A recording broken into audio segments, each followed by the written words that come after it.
Hey Melissa, how's it going? For the first installment of these lessons, which I apologize extremely late, but it has been a lot going on, yada yada yada.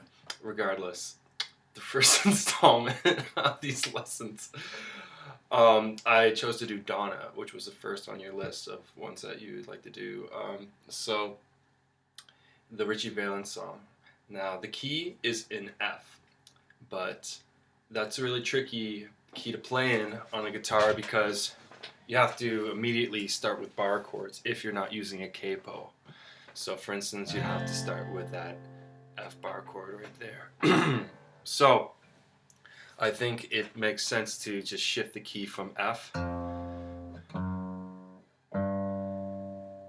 two notes, or full step to G. Oh, oh, yeah, there we go. Oh, Donna, oh, Donna, oh.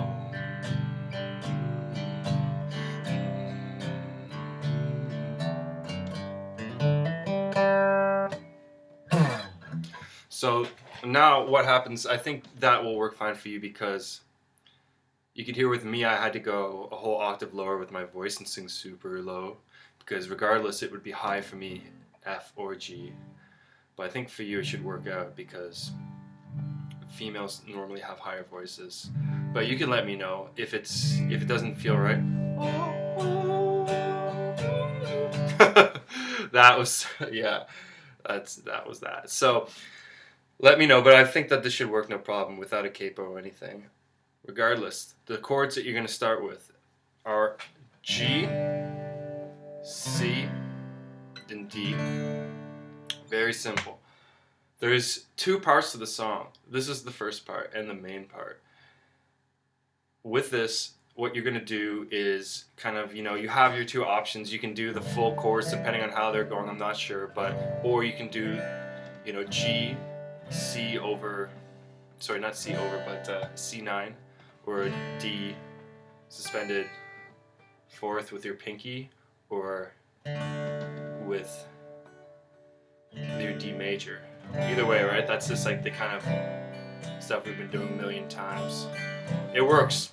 So your general strumming pattern, now that we have our left hand and our understanding of the chords, our strumming pattern we're going to take a look at right now, and it's going to go like this. It's going to kind of be what you call like a shuffle. It's like a kind of typical ballad style shuffle from the 50s, where it's like down, up, down, up, down, up, down, up. So down, up, down, but it's not going to be down, up, because that's kind of more rock. So that's not the kind of feel that we want right now. What we want is that shuffle, that hesitation, that you can imagine like a drummer playing along like down, up, down, up, down, up, down, up, down, up, down, up, down, up, down. 2, 3, 4, 1, 2, 1, 2. That right there is a good way to count it out, to just count the downstrokes and kind of hone your body into that motion too, because it's like the down is the emphasized,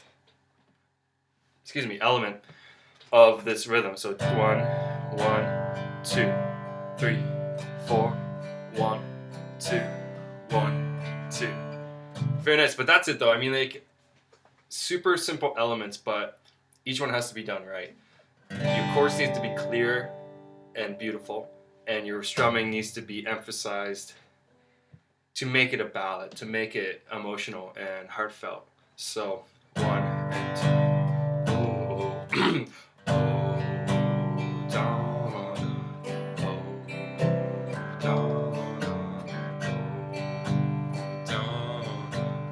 oh, Donna. So I know you can see what I'm doing. I'm like, you can add so much to these situations eventually, but you got to get the core down as well. For the next kind of thing that you would want to add, I would say, would be a rhythm element, and that's just plucking the root of the first time you strum the chord. For instance, with the G, you just pluck that top E string here, and then continue on the strumming naturally. You know, so 1. See how that works right there? Oh, let me try it again a little slower. So just the root, down, down, moving on to the C, D, just to get a sense of what's going on.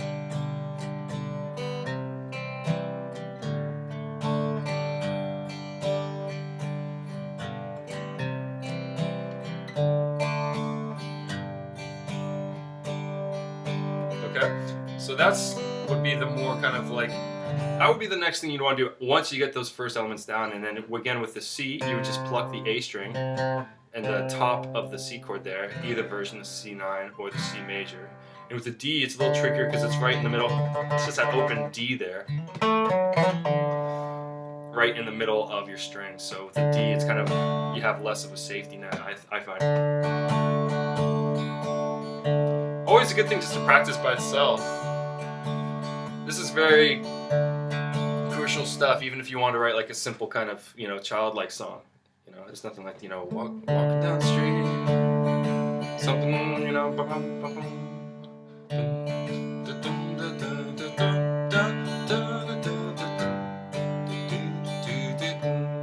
it has that kind of, you know, you could twist it around a million ways. So that's basically the entire part of this. You know, it just continues on like that. And I'm just trying to think, but yeah, we'll move on to the second part. So, okay, so now that we've established the general motion, the locomotion of the song, we're going to tag a little ending onto the transition part where the main part, or, you know, the verse, you wouldn't really call it a verse in the song. You would call it like a part A or part B. So the transition from the part A to the part B goes like this. So, kind of, I love my girl, Donna, oh, where can you be? See, a lot of music happening right there. Very simple. Hey, how do you like my new haircut, by the way? I didn't even say anything. It's pretty epic. So, anyway. Okay. A lot of music happening. Very simple stuff, though. Okay? But very musical transition. You know, it informs the listener that something is about to happen and change. Shift from the, you know, continuum or the what's been going on for the last 2 minutes or so of the song. So basically, oh, I love, it's not my key, you could tell. I love my girl, Donna, where can you? So that's just a regular, okay, now it's gonna change. Be, where can you be?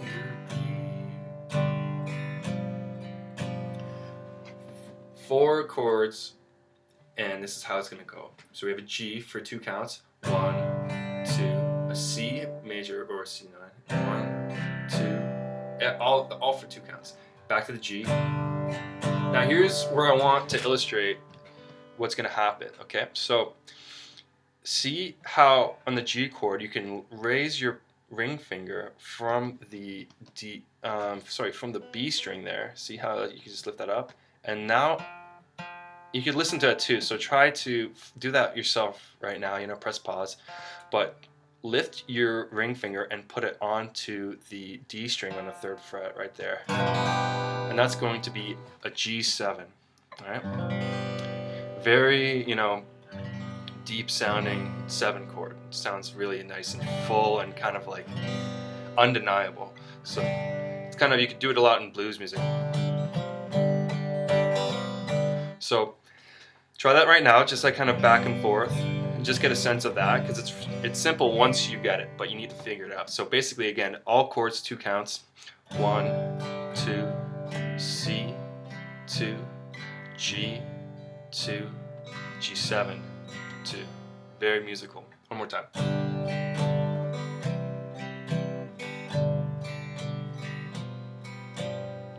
Okay. So you could also go back and rewind when I was singing it as well, so I don't have to. Well, not that I don't have to, but I won't keep singing the same part. But you can go back, find out where I play that, and fit that into and mimic it yourself. Okay. Once you get the chords down. So now we're moving on to the second part of the song, the B part. So, or the bridge. But it's very simple, kind of C, G, C, and D. But they're just elongated, and the rhythm changes. Okay, so keeping it simple. 1, 2, 3, 4. 1, 2, 3, 4. 1, G. So we start on C. So that's the idea. Each chord has basically 8 counts. Okay. So. Oh, Donna, now that you're gone, I don't know what I can do. Back to the C and na, na, na, na.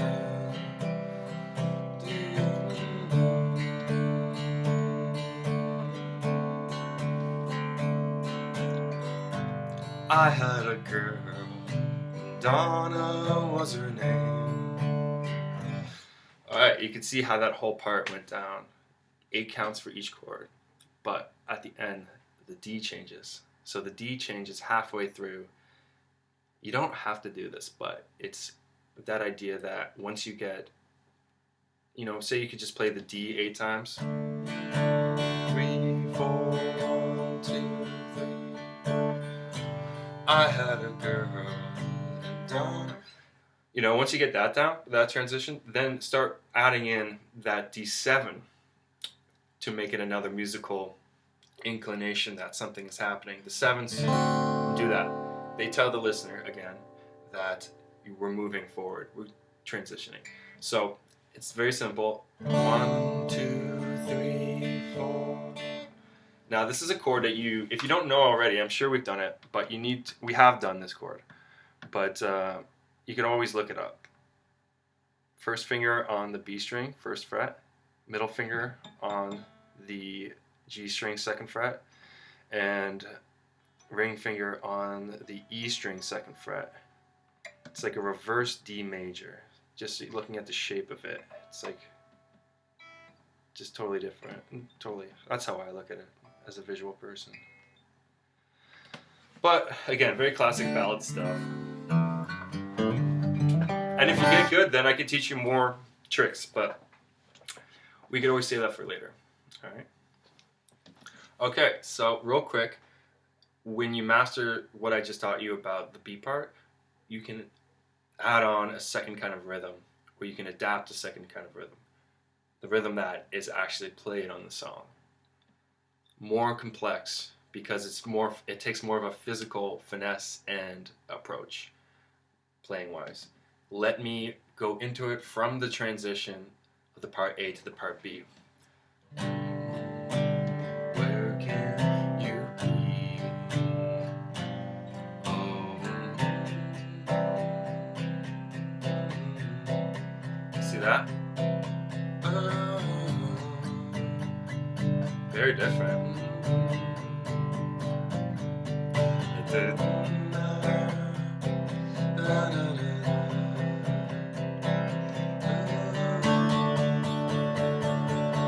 Opens up.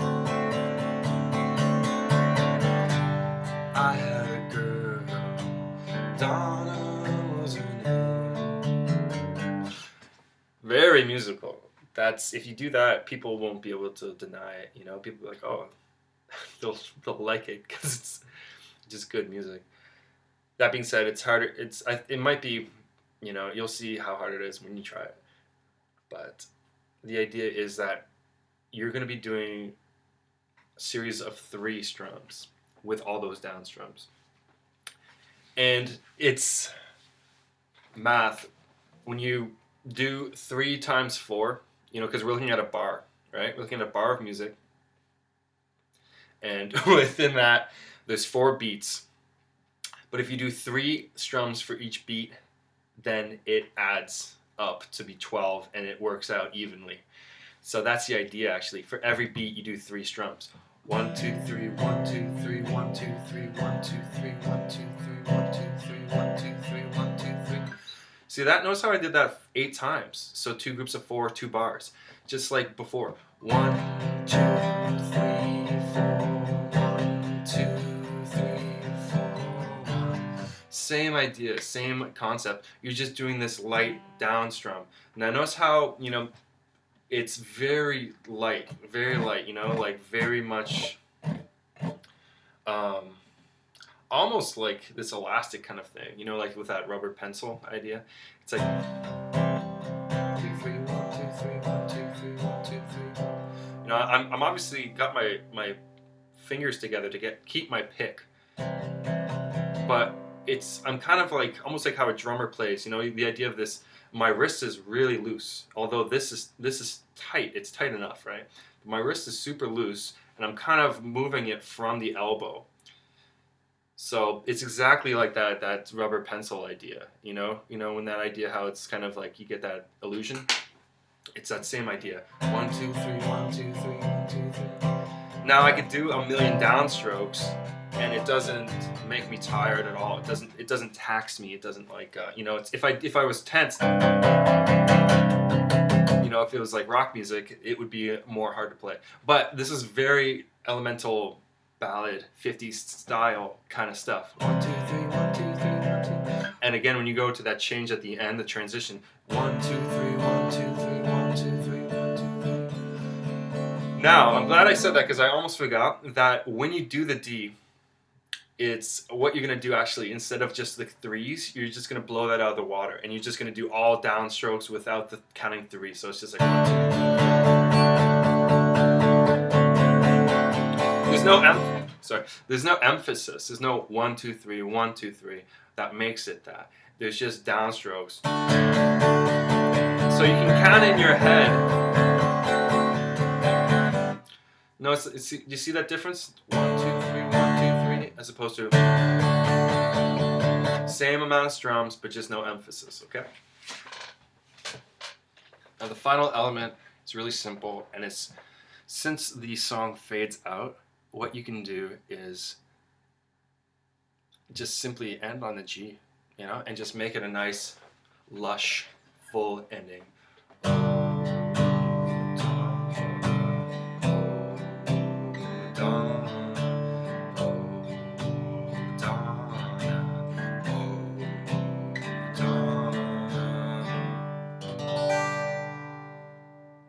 Raise your hand, wave to all the good people, you know, hey. But yeah, just end it any way you want to end it, you know. But that's a typical kind of nice ending. And I mean, even when I'm playing by myself, I like to honor the moment that I've given into the practice of playing the song. Play it, you know, play it like it's a performance, even for yourself, because it's a type of meditation, and it's a type of honoring your skill and your love of music, you know, and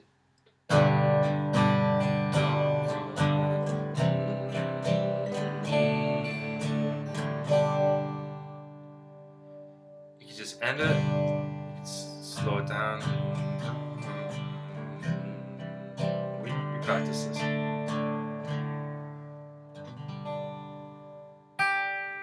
So what I did there, I just dragged through the strings. Raking is actually the term, but just gotta, and then the last. Have fun with it.